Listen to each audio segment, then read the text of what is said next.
J'ai envie d'être un peu monsieur tout le monde, et donc personne. Autrement dit, l'espace de 10 minutes, me mettre à votre niveau. Je ne vais pas vous demander de vous élever au mien, c'est moi qui vais descendre. Ainsi, tout ce que vous allez entendre, mes mots, mes réflexions, mes raisonnements et mes exemples seront faits à la manière d'un membre d'Assas.net.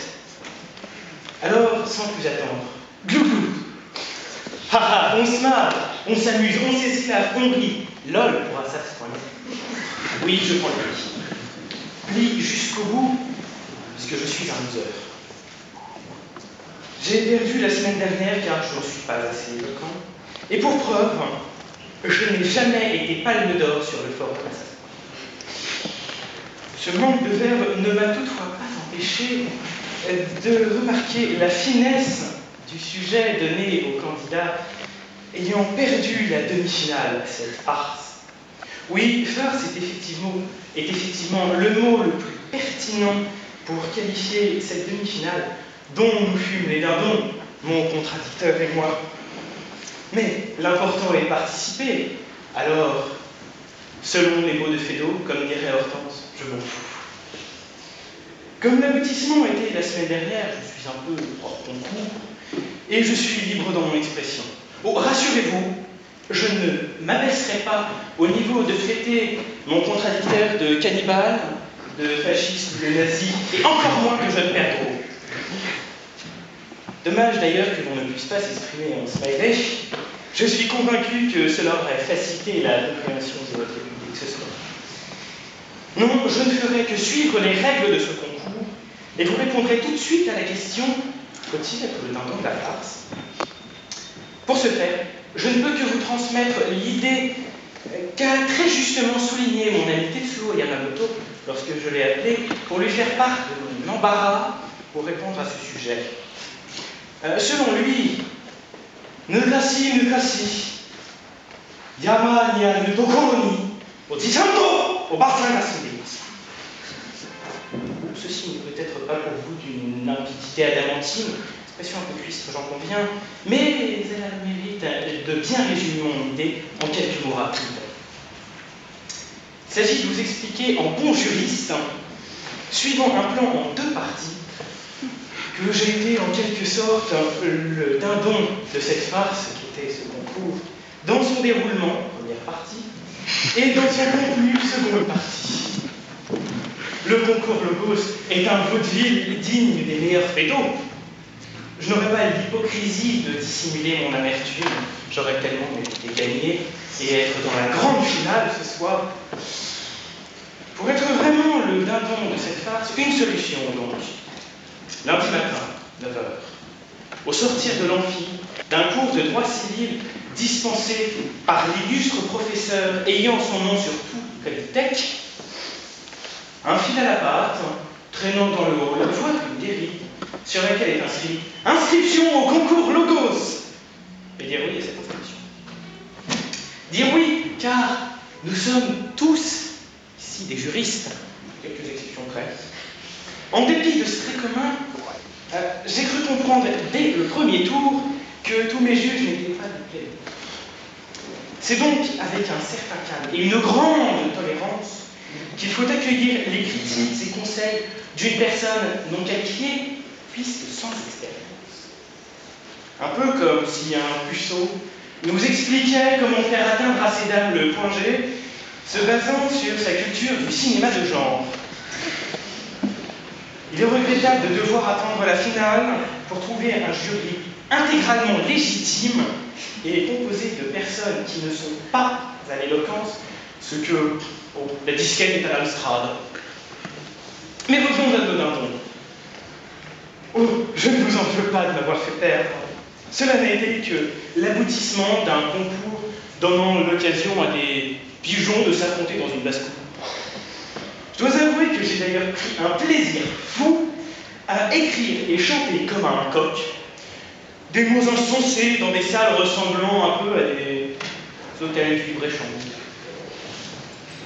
Je n'ai toutefois pas réussi à être émouvant qu'une certaine contradictrice, une grande finaliste, Ce soir est donc la parfaite occasion pour vous conter une histoire qui vous touchera tous, Monsieur le Président, Madame et Messieurs les assesseurs, Mesdames et Messieurs présents dans l'audience. En effet, j'entretiens une relation avec une jeune Tibétaine qui n'a ni bras, ni jambes, ni dindon, et à qui je dois sans cesse répéter « Ne te promène donc pas toute nue ». Je souhaite ainsi organiser un télétron qui lui permettra de passer un nouvel an dans une vraie basse-cour. Faites passer ce message à 73 de vos contacts dans les 10 prochaines secondes si vous ne voulez pas que l'amour de votre vie se transforme en canard et vienne hanter vos rêves d'onomatopées dignes de celles employées sur le forumassas.net par la palme d'or de l'arrobase 1976. Oh, je garderai en mémoire ce concours pour la pertinence de ces hautes questions philosophiques qui m'ont été soumises. Dès le premier tour, faut-il garder l'espoir? Oh oui. Puis demain c'est loin, certainement pas. Sans oublier, tu veux, tu peux pas. C'est alors avec une euphorie non dissimulée que j'attendais l'ultime sujet peut-être plus philosophique ce soir. Cette joie est tombée de cette eau lorsque l'on nous invite à soutenir qu'il faut être le dindon de la farce. Je ne suis plus un sujet facile près avec vous. Ah, mais j'avais oublié mon sujet préféré. Troisième tour, faut-il payer? Après avoir payé 7 € pour participer à ce concours, la question la plus légitime serait plutôt celle de savoir, peut-on se faire rembourser? Ce n'est pourtant pas de ce sujet que vont traiter les participants à la grande finale de ce soir, puisque le sujet de dissertation sera « Est-ce la fête au village ?» Voilà un sujet musclé qui plairait à Philippe Muret. On pouvait d'ailleurs se demander si la fête est réussie au village lorsque le dindon a été farci, ou encore si l'on est le dindon du village lorsque la farce a été faite. Pourtant, force est de constater que chez Assas.net, comme chez Lysias Paris 2, on a un vocabulaire limité à une centaine de mots. Mais faut-il se limiter à un vocabulaire si pauvre? Ah non, c'est un peu court, Monsieur le Président.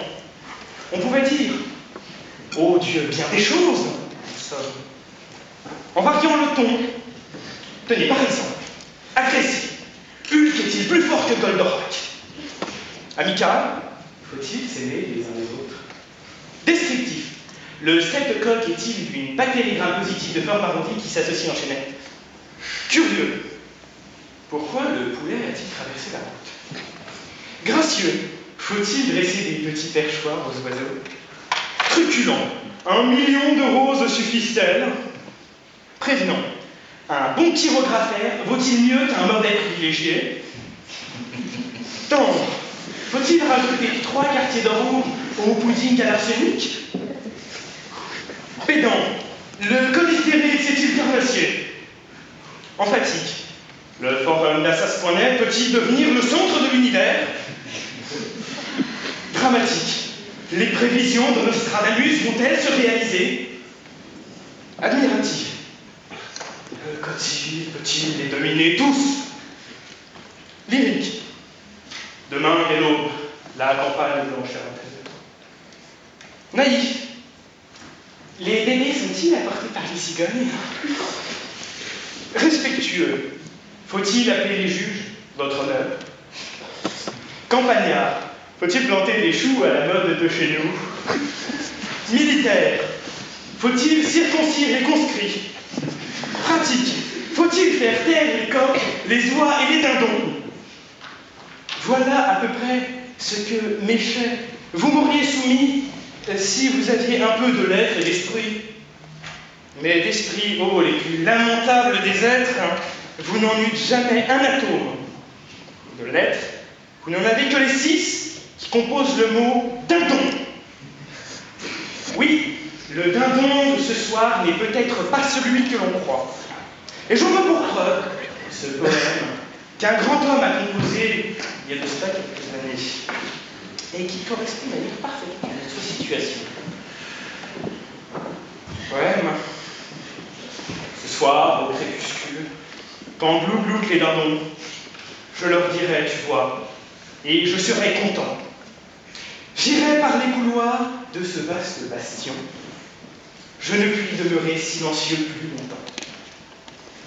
Je chercherai les mots pour tout leur expliquer, sans rien voir au dehors, sans entendre aucun bruit. Que le rôle du dindon est celui qui me sied, car la dinde est meilleure quand elle est bien garnie.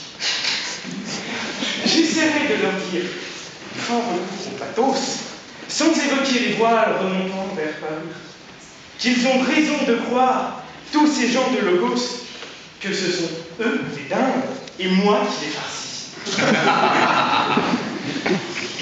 Mais avant de céder la parole à mon contradicteur, je souhaite néanmoins soulever une question que tout le monde se pose ce soir et dont je laisserai la réponse à votre appréciation souveraine à tous ici présents.